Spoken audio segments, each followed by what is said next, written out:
పోయిన వారము మనం ఒక అంశాన్ని నేర్చుకున్నాం. ఏంటి అంశం అంటే దేవుని యందు భయభక్తులు కలిగి ఉండుట అనే అంశాన్ని పోయిన వారం మనము నేర్చుకున్నాం. దేవుని యందు భయభక్తులు కలిగి ఉండడము అంటే ఏంటి అనేది పోయిన వారం చెప్పారు. దేవుని యందు భయభక్తులు కలిగి ఉండడం అంటే ఏంటి అని కొన్ని విషయాలు మనం తెలుసుకున్నాం. మరి ఈరోజు అదే అంశంలో మరొక విధము, దేవుని యందు భయభక్తులు కలిగి ఉంటే మన జీవితం ఎలాగుంటుంది, దేవుని యందు భయభక్తులు కలిగి ఉంటే మనకు జరిగే కార్యాలు ఏంటి అనే విషయాలు ఈరోజు మనం ధ్యానం చేద్దాం. పరిశుద్ధ లేఖనంలో మరి మొదటిగా మనం చూసినట్లయితే దేవుని వాక్యంలో ఒక మాట మనం చదువుతాం. కీర్తనల గ్రంథము 103వ కీర్తన, కీర్తనల గ్రంథము 103వ కీర్తన 17వ వచనాన్ని మనం చదువుతాం. పిల్లగా ఈనాటి మన ధ్యానం నిమిత్తము ఏర్పాటు చేయబడినటువంటి లేఖనము కీర్తనల గ్రంథము 103వ కీర్తన మరి 17వ వచనంలో ఉన్న మాటను నేను చదువుతా ఉన్నాను. ఆయన నిబంధనను గైకొనుచు ఆయన కట్టడలను అనుసరించి నడుచుకుని వారి మీద, యెహోవా యందు భయభక్తులు గల వారి మీద ఆయన కృప యుగ యుగములు నిలుచును. దేవునికి స్తోత్రం. హల్లెలూయా. చూడండి, ఎవరి మీద దేవుని కృప, ఏమండి ఎవరి మీద దేవుని కృప ఉంటుంది అని అంటే దేవుని యందు భయభక్తులు గల వారి మీద. మొదటి మాట ఈరోజు మన ధ్యానంలోని, దేవుని యందు భయభక్తులు కలిగి ఉండటం వలన మనకు కలిగే కార్యాలు, మనకు జరిగే కార్యాలు. ఒకటి ఏంటంటే ఆయన కృప మనము పొందుకుంటాం. దేవుని కృప అందరికీ దేవుడు ఇస్తాడు. ఆయన కృపను దేవుడు అందరికీ ఇస్తున్నాడు. అయితే ఆ కృపలో కొన్ని ఏమంటే మరి వేరియేషన్స్ ఉన్నాయి. ఆ కృపలో అందరికీ ఇచ్చే కృప ఒక రకం, భయభక్తులు గల వారికి దేవుడు ఇచ్చే కృప ఒక విధానం. హల్లెలూయా. అది మనం గమనించాలి. ప్రియులారా, మరి దేవుని సన్నిధానంలో మనం ఆలోచన చేసినట్లయితే, ఇప్పుడు ఒక ట్రైన్ ఉందనుకోండి, ట్రైన్లోని ప్రయాణించేటువంటి వారిలో కేటగిరీలు ఉంటాయి. ఆ ట్రైన్ ఒకటే, ఇంజిన్ ఒకటే, అందులో ప్రయాణం చేసే వారందరూ కూడా చేరవలసిన గమ్యము పిల్లగా ఒకటే. అయితే ఆ ట్రైన్లో రిజర్వేషన్ లేని ప్రయాణం ఉంటుంది, ఆర్డినరీ ప్రయాణం. రిజర్వేషన్ చేయించుకున్న వారి ప్రయాణం ఉంటుంది. తర్వాత third AC, second AC, first AC అని కొన్ని కేటగిరీలు ఉంటాయి. ట్రైన్ అంతా ఒకటే, అది ఒక దగ్గర నుంచి ఒక దగ్గరికి వెళ్ళే ట్రైనే. అయితే అందులో కొన్ని వేరియేషన్స్ ఎలాగైతే ఉన్నాయో దేవుని కృపలో కూడా అలాంటి ప్రత్యేకతలు ఉన్నాయి. హల్లెలూయా. దేవుడంట ఆయన కృపను దేవుడు అందరికీ ఇస్తాడు అని బైబిల్లో చాలా సార్లు ఉంది. దేవుని కృపతో భూమి నిండి ఉన్నది అని అంటారు. కానీ ఇక్కడ అంటున్న 103వ కీర్తన 17వ వచనంలో ఆయన యందు భయభక్తులు గల వారి మీద ఆయన కృప యుగ యుగాలు నిలుచును. హల్లెలూయా. అది ఆ కృపను మనం పొందాలి. ఏ కృపను పొందాలంటే ఆయన యందు భయభక్తులు గల వారికి దేవుడిచ్చే కృపను మనం పొందుకోవాలి. ఏమండి, దేవా ఆ కృప నాకు ఈయనైనా, ఆ కృప నాకు కావాలంటే నేను నీ యందు ఏం కలిగి ఉండాలి? భయభక్తులు కలిగి ఉండాలి. నీ యందు భయభక్తులు కలిగి ఉంటే ఆ కృప నాకు దొరుకుతుంది ప్రభువా అని మనం ప్రార్థన చేయవలసిన వారమై ఉంటున్నాం. ప్రియులారా, దేవుని యొక్క సన్నిధానంలో మనం ఆలోచన చేసినట్లయితే చూడండి, పరిశుద్ధ లేఖనంలోని ప్రియులారా ఇంకా మరికొన్ని మాటలను ప్రభు ఇక్కడ మన కొరకు ఆయన రాస్తూ ఉన్నాడు. ఈ కృపను గురించి దేవుని వాక్యంలో మనం చూసినట్లయితే అదే మరి కీర్తనల గ్రంథం 103వ కీర్తనలోనే 11వ వచనంలో కూడా మనం చదవచ్చు ఆ మాట. భూమి కంటే ఆకాశము ఎంత ఉన్నతముగా ఉన్నదో ఆయన యందు భయభక్తులు గలవారి ఎడల ఆయన కృప కృప అంత అధికముగా ఉందట. ఏమండి, ఎంత దేవుని బిడ్డల భూమి కంటే ఆకాశం ఎంత ఉన్నతంగా ఉందో. భూమి ఎక్కడ, ఆకాశం ఎక్కడ? ఏమండి, భూమికి ఆకాశానికి ఎంత ఉన్నతమైనటువంటి స్థాయి ఉందో, ఆయన యందు భయభక్తులు గల వారి ఎడల కూడా ఆయన కృప అంత అధికముగా ఉన్నది. హల్లెలూయా! ఎంత అద్భుతమైన మాట. దేవుని కృపలో మన జీవితాలు నడిపించబడుతున్నాయి. ఈరోజు మనమందరం ఎలా ఉన్నామంటే అది కేవలము ఆయన కృపే. ఆయన కృప మనం అడగకుండా మనకు ఆయన ఇచ్చిన కృప ఇది.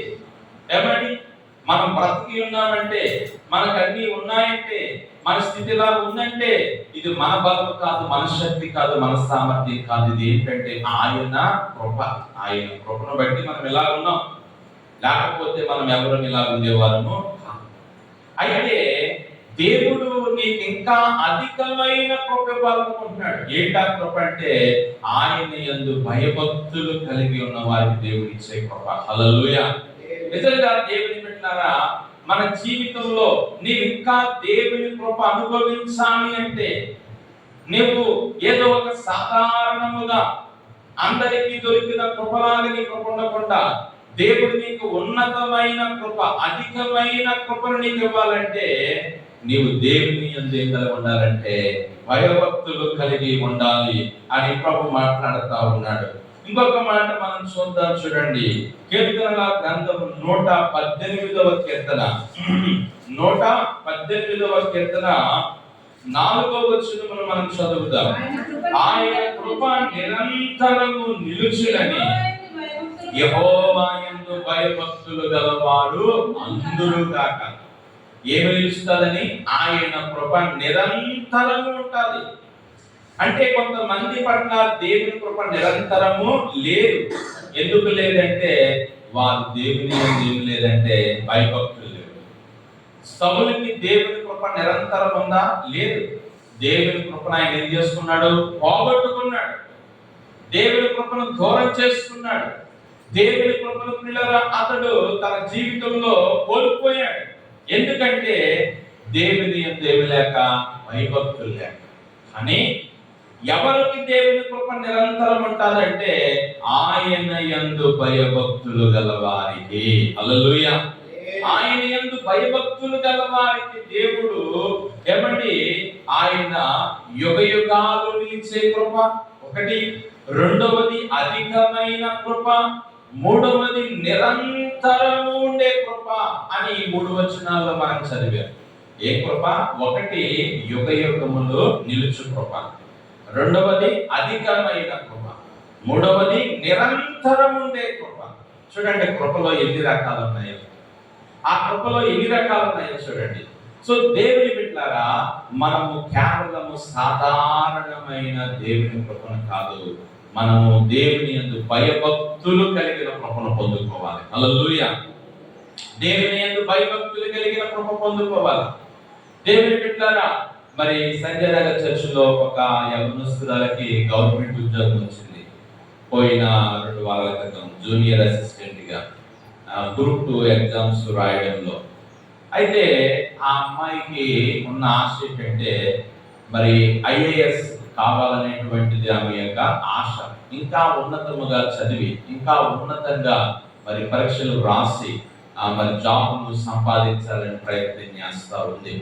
వారి తల్లిదండ్రులకు దేవుడు మరి వారికి వారి అమ్మాయికి ఆ జాబ్ ఇచ్చినందుకు చాలా సంతోషపడ్డారు. అయితే మరి ఆమె యొక్క గోల్ ఏంటంటే, ఆమె ఆశ ఏంటంటే మరి ఐఏఎస్ కావాలనేటువంటి ఆశ ఆమె కలిగి దానికోసం ప్రయత్నం చేస్తూ ఉంది. అంటే నేను ఎందుకు మాట చెప్పానంటే, ఏదో ఒక జాబ్ వచ్చేసిందిలే అని సంతోషపడి ఆమె పిల్లలు అనుకోవట్లేదు, కానీ నాకు కావలసింది అది అని ఆమె అడుగుతా ఉంది. హల్లెలూయా! నాకు కావలసింది అది. సో దేవుని వాక్యంలో కూడా ఈ రోజున ఏదో అందరికీ ఉన్న కృప మనకు ఉండడం కాదు, మనము దేవుని యందు భయభక్తులు గల వారి కృపను మనం పొందుకోవాలి. హల్లెలూయా! బైబిల్ గ్రంథంలో నిరంతరము ఆయన కృప దేవుడు ఎవరికి ఇచ్చాడో మనకు తెలుసు. దావీదుకు దేవుడు ఆ కృపను ఇచ్చాడు. 89వ కీర్తన, 89వ కీర్తన ప్రియులారా 28వ వచనం చదవండి. నా కృప నిత్యము అతనికి తోడుగా ఉండజేసేదను. హల్లెలూయా. ఎంతకాలం అండి? నిత్యము. ఎవరితో చెప్తున్నాడు ఈ మాట? ఎవరి గురించి? దావీదు కోసం దేవుడు చెప్తున్నాడు. దావీదుకు దేవుడు ఇచ్చిన కృప 89వ కీర్తన 28వ వచనంలో ఏమంటున్నాడు? నా కృప నిత్యము అతనికి తోడుగా ఉంటుంది. ఏమండి? ఒక రోజు కాదు, ఒక వారం కాదు, ఒక నెల కాదు, ఒక సంవత్సరం కాదు, నిత్యము నిత్యము. ఏమండి? ఎందుకు ఆ కృపను దావీదు పొందుకున్నాడంటే దావీదు దేవుని యందు భయభక్తులు కలిగిన వాడు. హల్లెలూయా. దేవుని యందు భయభక్తులు కలిగిన వాడు. అందుకే నిత్యము ఉండే కృప ఆయన పొందుకున్నాడు. ఇంకో విషయం చెప్పంటారా? దావీదు దేవుని కృపను పొందుకున్నాడు. ఎలాగనంటే గొర్రెలు కాసుకునే దావీదును దేవుడు ఆయన ఇశ్రాయేలీయులకు రాజుగా చేశాడు. అది కృప అంటే. హల్లెలూయా. ఎంత గొప్ప కృపది! దేవుని యందు భయభక్తులు గలవారికి దేవుడిచ్చే కృప లాంటిదేనంటే అది. ఏమండి? ఆయన బ్రతికేంటి, ఆయన స్థితి ఏంటి, ఆయన జీవితం ఏంటి? ఒక గొర్రెలు కాసుకునేటువంటి కాపరి. ఏమండి? దేవుడు మరి ఆయనకు ఒక ఇశ్రాయేలీయులకు రాజుగా దేవుడు చేశాడు. అదే దేవుని యందు భయభక్తులు గలవారికి దొరికే కృప. అదే దేవుని యందు భయభక్తులు గలవారికి దొరికే కృప. నిజంగా దావీదు ఊహించలేదు ఏమవుతానని, రాజునవుతానని. కల కూడా కనుడు దావీదు. ఎందుకంటే గొర్రెలు కాసుకునేవాడు రాజును అవుతాననే కలగంటానంటే అది చాలా ఎలా ఉంటదంటే వెర్రితనంగా ఉంటది, అధికారంగా ఉంటది. గొర్రెలు కాసుకునేవాడు ప్రియులారా గొర్రెలు వెంబడించడం మానేసి ఏదో పని చేసుకోవాలనుకుంటే అనుకోవచ్చేమో, కానీ రాజు నమ్మాలనేటువంటి ఆశ ఒకవేళ ఉండకపోవచ్చు కదా. అంత ఆశ ఉండదు. దావీదు ఆశపడలేదు, కానీ దేవుడు అతనికి ఆ ఆధిక్యతను దేవుడు ఇచ్చాడు. ఏమండి? ఆ ఆధిక్యతను దేవుడు ఇచ్చాడు. ఈ రోజున దేవుని బిడ్డలారా మన జీవితంలో కూడా దేవుడు చెప్పే మాట ఏంటంటే మనము దేవుని యందు భయభక్తులు కలిగి ఉంటే నీకు దేవుడిచ్చే కృప ఎలాంటిదంటే నీ ఊహించని కార్యాలు నీ జీవితంలో జరుగుతాయి. హల్లెలూయా. కృప అంటేనే అర్థం ఏంటంటే మనము దేనినైతే పొందడానికి యోగ్యులము కాదో అది దేవుడు మనకి ఇవ్వడమే కృప. హల్లెలూయా. ఏదైతే మనం పొందడానికి యోగ్యులము కాదో, అర్హులము కాదో అది దేవుడు మనకి ఇవ్వడమే ఆయన కృప. కాబట్టి ఈ రోజున మనం గమనించవలసిన మాట ఏంటంటే ఆయన యందు భయభక్తులు కలిగి ఉంటే నీకు దేవుడు ఆయన ఇచ్చే కృప ఎలా ఉంటదని అంటే దావీదుకు దేవుడు ఇచ్చిన కృపలా ఉంటది. హల్లెలూయా. గొర్రెల కాసుకునే దావీదు దేవుడు ఆయన ఇశ్రాయేలీయులకు రాజుగా చేశాడు. బైబిల్లో మరియా లూకాసు సువార్త 1వ అధ్యాయంలో చూస్తే యేసు ప్రభు తల్లి మరియా ఆ 1వ అధ్యాయంలో గాబ్రియేలు దేవదూత మరియా యొద్దకు వచ్చి అంటది, నీవు దేవుని వలన కృప పొందితివి అంటది. నీవు దేవుని వలన ఏం పొందావు? కృపను పొందావు. ఏమండి? ఇదే కృప. ఆ రోజున మరియ కాలంలో చాలా మంది స్త్రీలు ఉన్నారు. వారెవ్వరికి దొరకని కృప ఎవరికి దొరికిందంటే మరియమ్మకు దొరికింది. హల్లెలూయా. ఎంత అద్భుతమైన మాట. ఆనాడు స్త్రీలు లేరా భూమి మీద? ఎందుకు లేరు? చాలా మంది స్త్రీలు ఉన్నారు. ఆనాడు ఇంకా చాలా మంది స్త్రీలు ఉన్నారు. వారెవ్వరికి దొరకలేని కృప ఎవరికి దొరికిందంటే మరియకు దొరికింది. అందుకే మరి దూత వచ్చి పలికిన మాట ఏంటంటే నీవు దేవుని వలన కృప పొందావు. ఏంటంటే ఈ లోక రక్షకుడు నీ గర్భంలో పుట్టబోతా ఉన్నాడు. హల్లెలూయా. ఈ లోక రక్షకుడు సర్వాధికారి సర్వోన్నతుడైన దేవుడు, గొప్ప దేవుడు నీ గర్భము ద్వారా ఆయన లోకానికి రాబోతా ఉన్నాడు. ఎంత గొప్ప కృప! ఏమండి? అంతకంటే మించినటువంటిది మరొకటి ఏది కూడా లేదు. హల్లెలూయా. అయితే దానికంటే మించినది ఇంకా ఉందని ప్రభు చెప్తాడు. ఆయన పుట్టిన తర్వాత ఒక రోజు యేసు ప్రభు దగ్గర కొంతమంది వచ్చాయా, నిన్ను కనిన గర్భమును నీవు పుడిచిన స్తన్యములు ఎంత ధన్యములో అంటాడు. అప్పుడు ప్రభు అంటాడు, నా మాట విని గైతున్న వారు వారికంటే ధన్యురాలు. హల్లెలూయా. మరి గొప్ప ధన్యురాలను ప్రభు పిల్లలు పొగుడుకోలేదు. నేను కనిన గర్భము, నన్ను కన్న గర్భము కంటే ఇదిగో నా మాట విని గైకునేవారు దానికంటే గొప్ప అని. ఈ రోజున మన జీవితంలో దేవుడు మనకి కూడా ఆయన గొప్పనివ్వడానికి సిద్ధంగా ఉన్నాడు. ఏంటి మొదటి మాట? దేవుని యందు భయభక్తులు కలిగి ఉంటే మనకి ఆయన ఏమిస్తాడంటే ఆయన కృపను దేవుడు మనకిస్తాడు అని మనం ఈ దినమున మనం తెలుసుకుందాం. రెండవదిగా మనం చూద్దాం, దేవుని యందు భయభక్తులు కలిగి ఉంటే ఏమిటి మన జీవితంలో జరుగుతుందో దేవుని వాక్యంలో చూద్దాం. పరిశుద్ధ లేఖనంలో చూడండి, దేవుని యందు భయభక్తులు గల వారికి కీర్తనల గ్రంథము 31వ కీర్తన, కీర్తనల గ్రంథము 31వ కీర్తన 19వ వచనం చదువుదాం. 31:19. నీ యందు భయభక్తులు గల వారి నిమిత్తము నీవు నాచించిన మేలు ఎంతో గొప్పది అనే మాట మనం చూస్తున్నాం. 31వ కీర్తన 19వ వచనం. నీ యందు భయభక్తులు గల వారి నిమిత్తము నీవు దాచి ఉంచిన మేలు ఎంతో గొప్పది. ఏమండి? దేవుని యందు భయభక్తులు గల వారికి దేవుడు ఏమి దాచిపెట్టాడంట? మేలు దాచిపెట్టాడు, మేలు దాచి ఉంచాడు. ఏమండి? దేవుని యందు భయభక్తులు గల వారికి ఆయన మేలులను దాచి ఉంచాడు. ఆయన దగ్గర ఏమండి మేలులు చేసే దేవుడు ఆయన అని పేరు ఉంది. ఎవరికి ఆయన మేలు చేస్తాడంటే ఆయన యందు భయభక్తులు గల వారెవరున్నారా అని దేవుడు వెతుకుతున్నాడు. వారికి దేవుడు ఆయన మేలు చేస్తాడు, ఆయన వారికి మేలు చేస్తాడు. నేను అంటున్న రెండో మాట, ఒకటి దేవుని యందు భయభక్తులు కలిగి ఉంటే కృప, రెండు దేవుని యందు భయభక్తులు కలిగి ఉంటే నీకు మేలు. మన జీవితంలో మనం ఎన్నో మేలుల కోసం కనిపెడుతున్నాం.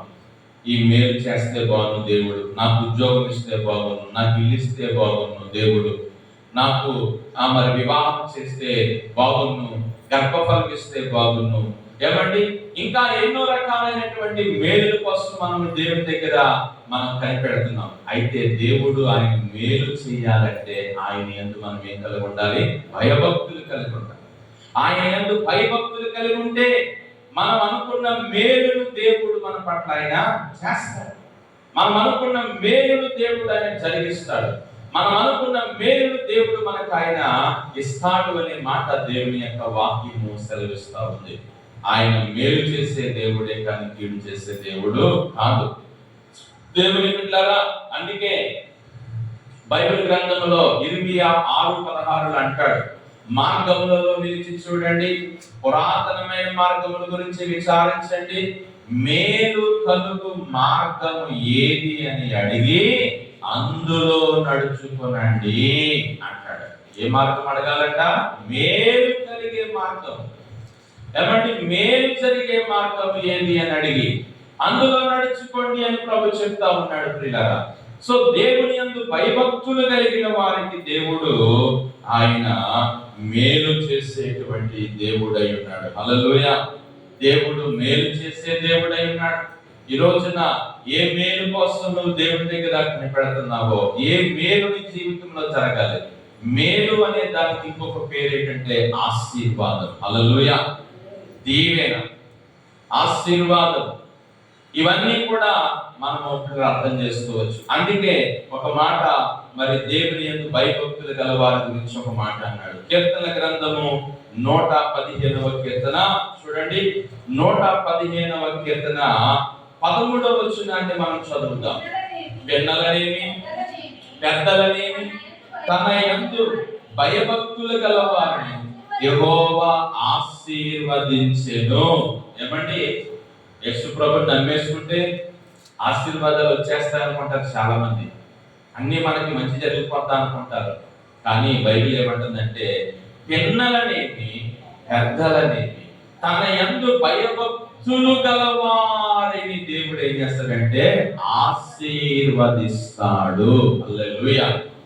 ఎవరిని పడితే వారిని దేవుడు ఆశీర్వదించాడు, ఎవరికి పడితే వారికి దేవుడు ఆశీర్వాదాలు ఇచ్చాడు. ఎవరికి పడితే వారికి దేవుడు ఆశీర్వాదాలు ఇస్తే ఆశీర్వాదాలు ఎలా ఉపయోగించుకోవాలో వారికి తెలియదు.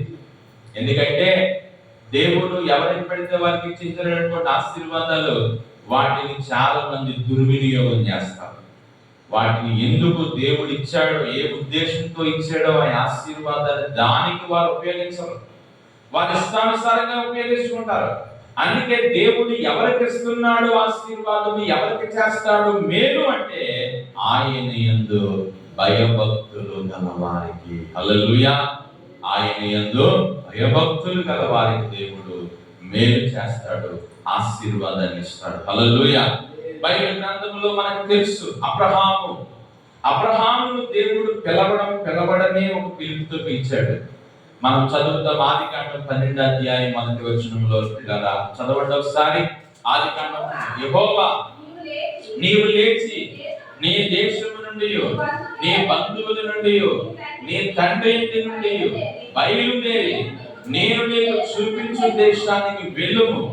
నిన్ను గొప్ప జనముగా చేసి నిన్ను ఆశీర్వదించి నీ నామమును గొప్ప చేస్తాను. నీవు ఆశీర్వాదకరముగా ఉంటావు. హల్లెలూయా. అబ్రహామును దేవుడు ఆశీర్వదించడమే కాదు, అబ్రహామును దేవుడు ఎలా చేశాడంటే ఆశీర్వాదకరముగా చేశాడు. మనమే ఆశీర్వాదాన్ని పొందలేకపోతున్నాం, ఇంకా మనం ఎవరికి ఆశీర్వాదకరంగా ఉంటాం? ప్రియులారా, మనం ఒక ప్రార్థన చేయాలి. ప్రభువా, నేను అనేకులకు ఎలా ఉండాలి? ఆశీర్వాదకరంగా ఉండాలి.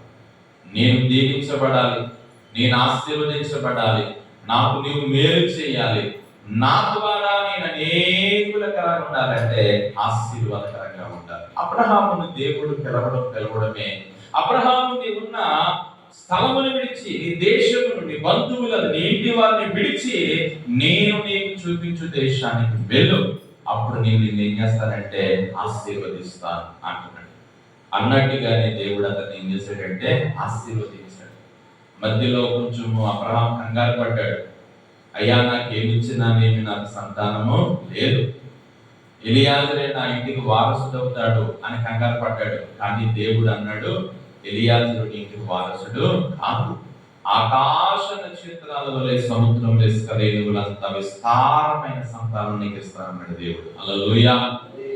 ఆ మాట అబ్రహాము నమ్మి వాగ్దానమును కొరకు కనిపెట్టాడు.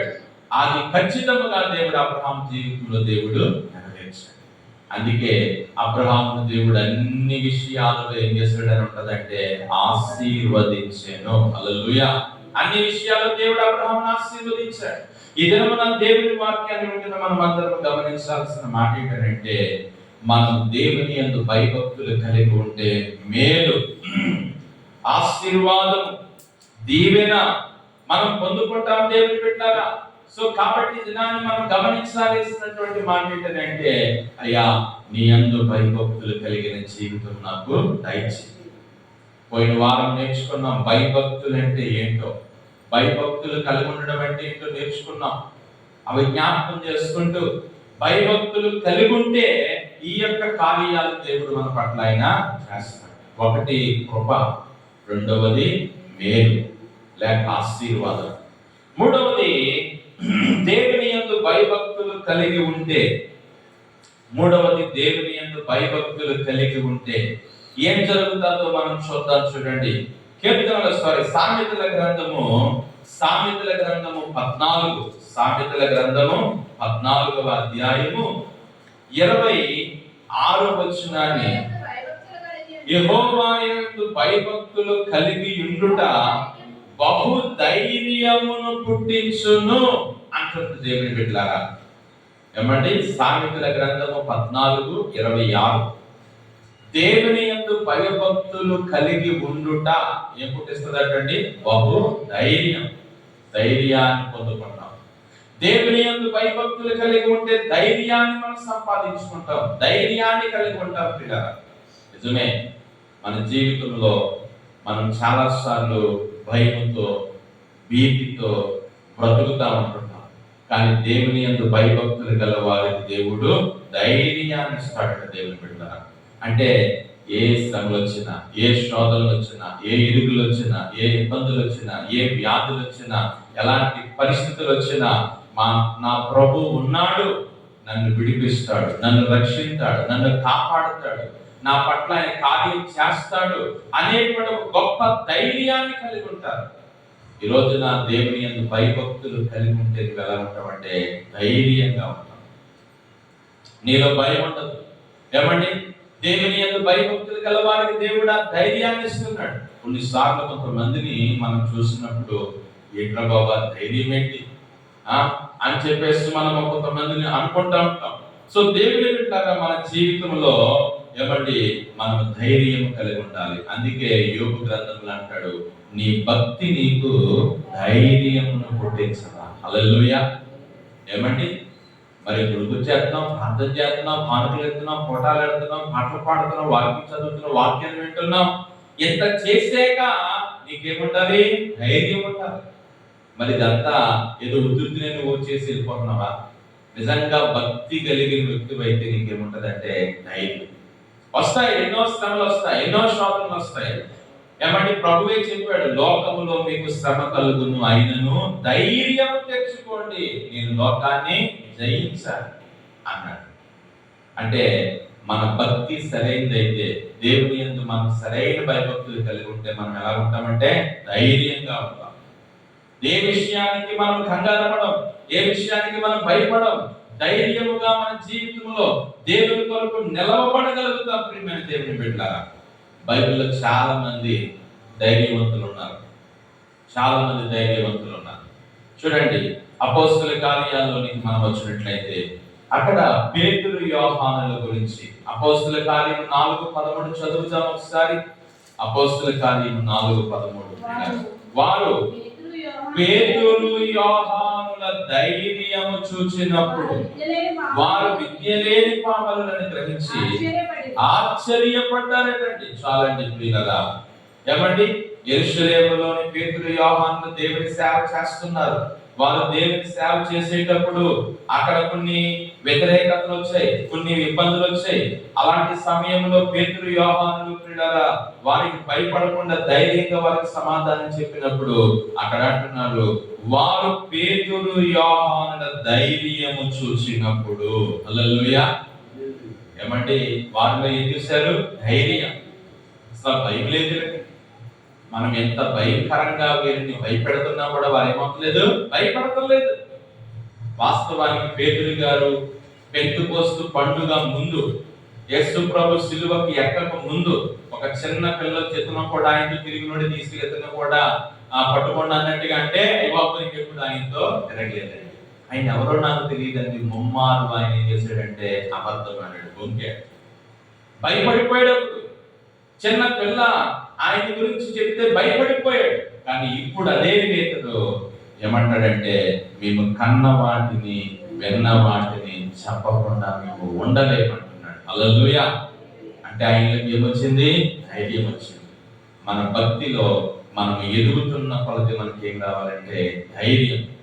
మనము భయాన్ని పోగొట్టుకుని, ఏమంటే ఈ లోకంలో మనకొచ్చే శ్రమలు, మనకొచ్చే శోధనలు, మనకొచ్చే ఇరుకులు, మనకొచ్చే ఇబ్బందులు, వీటన్నిటిని గురించి మనం ఏమాత్రం దిగులు పడక, అధైర్యపడక, భయపడక ధైర్యాన్ని కలిగి ఉండాలి. ప్రియులారా, పేతురు యోహానుకు ఉన్న ధైర్యాన్ని మనం కూడా కలిగి ఉంటే మన జీవితంలో మనం దేనినైనా ఎదిరించగలుగుతాం, సాధించగలుగుతాం. దేవుని బిడ్డలారా, సో విశ్వాస వీరులు ఎంతో మంది ధైర్యవంతులు ఉన్నారు. చూడండి, అక్కడే అపోస్తల కార్యాలు 4వ అధ్యాయంలోనే మరలా వీరి కోసం చెప్పబడిన మాట 4:30 చదవండి. రోగులను స్వస్థపరచుటకు నీ పరిశుద్ధ సేవకుడైన యేసు నామమున ద్వారా సూచక్రియలు మహత్కార్యములు చేయుటకు నీ చేయి చాచుచుండగా నీ దాసులు బహు ధైర్యముగా నీ వాక్యము బోధించున్నట్లు అనుగ్రహించుము. వారు ప్రార్థన చేయగానే వారు కూడిన చోటు కంపించును. అప్పుడు వారందరూ పరిశుద్ధాత్మతో నిండిన వారి దేవుని వాక్యమును ధైర్యముగా బోధించేది. హల్లెలూయా. దేవుని వాక్యం ఎలా బోధించారు? ధైర్యంగా. ఈ రోజున దేవుని సువార్త బోధించడానికి కొన్ని పరిస్థితులు అనుకూలంగా లేవు, భయమేస్తుంది. ఏమంటే దేవుని బిడ్డలారా, వాక్యము బయట చెప్పడానికి భయమేస్తుంది. ఎటువైపు నుండి మరి క్రైస్తవేతరులు వచ్చి ఏమంటారో నాటి పరిస్థితులు అని చెప్పేసి. కానీ దేవుడే ధైర్యం ఇచ్చి సేవకులను నడిపించాలి, జ్ఞానం ఇచ్చి నడిపించాలి. ఒకటి, వాక్యమును సరిగా బోధిస్తే ఇబ్బందులు ఏమీ రావు.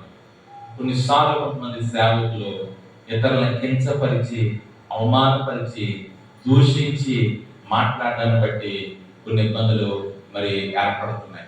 కానీ వాక్యమును జ్ఞానం కలిగి చక్కగా బోధించగలిగితే ఇబ్బందులేమీ రావు. ప్రియులారా, ఇక్కడంట వారు వాక్యమును ధైర్యముగా ఏం చేశారంటే బోధించారు. మన జీవితంలో ధైర్యం ఎప్పుడు వస్తుందంటే దేవుని యందు భయభక్తులు కలిగి ఉంటే నీవు ధైర్యంగా ఉంటావు. నీ దగ్గర ఏమీ లేకపోయినా, నీకే ఆధారం లేకపోయినా, నీకే సహాయం లేకపోయినా, నీ పరిస్థితుల్లో నీవు ఎలాంటి శ్రమలో ఉన్నా, కష్టంలో ఉన్నా, వ్యాధితో ఉన్నా, శోధనతో ఉన్నా, వ్యాధికి బాధలతో ఉన్నా, దేవుని యందు భయభక్తులు కలిగి ఉంటే మనం ఎలా ఉంటామంటే ధైర్యంగా ఉంటాం. ఒకటి, దేవుని యందు భయభక్తులు గల వారికి కృప. రెండవది, దేవుని యందు భయభక్తులు గల వారికి మేలు, ఆశీర్వాదం. మూడవది, దేవుని యందు భయభక్తులు గల వారికి దేవుడు ఆయన ధైర్యం ఇస్తున్నాడని మనం చదువుతా ఉన్నాం ప్రియులారా. నాలుగవదిగా మనం చూసినట్లయితే దేవుని యందు భయభక్తులు గల వారి జీవితంలో దేవుడు చేసే కార్యం ఏంటో మనం చూద్దాం. పరిశుద్ధ లేఖనంలో మనం చూద్దాం. దేవుని వాక్యాన్ని మనం గమనించినట్లయితే మరి ఇక్కడ నాలుగవ మాట, దేవుని యందు భయభక్తులు గలవారి జీవితంలో దేవుడు చేసేటువంటి కార్యాన్ని మనం చూద్దాం. చూడండి, కీర్తనల గ్రంథము 115వ కీర్తన 115వ కీర్తన 11వ వచనాన్ని మనం చదువుదాం. యెహోవా యందు భయభక్తులు గలవారులారా, నమ్మిక ఉంచుడి, ఆయన వారికి సహాయము, వారికి కేడెము. యెహోవా యందు భయభక్తులు గలవారులారా, ఎవరైతే దేవుని యందు భయభక్తులు కలిగి ఉంటారో వారికి దేవుడు ఏమై ఉన్నాడు? సహాయకుడు. సహాయకుడు ఏమండి? మనము దేవుని యందు భయభక్తులు కలిగి ఉంటే మనము సహాయాన్ని పొందుకుంటాం. దేవుని సహాయం అనుకుంటారు. ఏమండి దేవుని బిడ్డలారా, దేవుని సహాయం మనకుంటే మన జీవితంలో మనకు అన్ని ఉన్నట్టే. అందుకే ఒక మాట బైబిల్ అంటాడు, ఎవరికి యాకోబు దేవుడు సహాయకుడవునో వాడు ధన్యుడు. ఎవరికి యాకోబు దేవుడు సహాయకుడుగా ఉంటాడు. మన సహాయము ఏమండి మనుషులు కాదు, మన సహాయము రాజులు కాదు, మన సహాయము అమెరికా దేశ సహాయం కాదు, మన సహాయము ఈ లోకంలో గొప్పవారు ధనవంతులు కాదు. మన సహాయకుడు ఎవరై ఉండాలంటే దేవుడు. ఈ లోకంలో మనుషుల సహాయం, అమెరికా సహాయం, ఆ సహాయం, ఈ సహాయం మీద నమ్మకం పెట్టుకుంటే 4 రోజులు ఉంటుంది, 3వ రోజు పోతుంది సహాయం. కానీ దేవుని సహాయం అయితే ఎప్పుడు మనకు ఉంటుంది. హల్లెలూయా. ఆయన సహాయం మనకు ఉండాలి. ఏమండి? ఆయన సహాయం మనకు ఉండాలి. ఈ లోకంలో పిల్లరా, దేవుని సహాయం మనకుంటే మనం ఏదైనా చేయగలము, ఏదైనా మనం సాధించగలము. అందుకే 121వ కీర్తనలో అంటాడు భక్తుడు, కొండల తట్టు నా కన్నెత్తుచున్నాను, నాకు సహాయం ఎక్కడ నుండి వచ్చును? యెహోవా వలననే నాకు సహాయము కలుగును. హల్లెలూయా. ఎవరి వలన? దేవుని వలన. నాకు సహాయం ఆయన యొద్ద నుండి వస్తుంది. ఆయనే నాకు సహాయం చేస్తాడు. ఏమండి? బైబిల్ గ్రంథంలో మరి బెతెస్దా కోనేటి దగ్గర 38 సంవత్సరాలు బట్టి పడిపోయిన ఒక రోగి.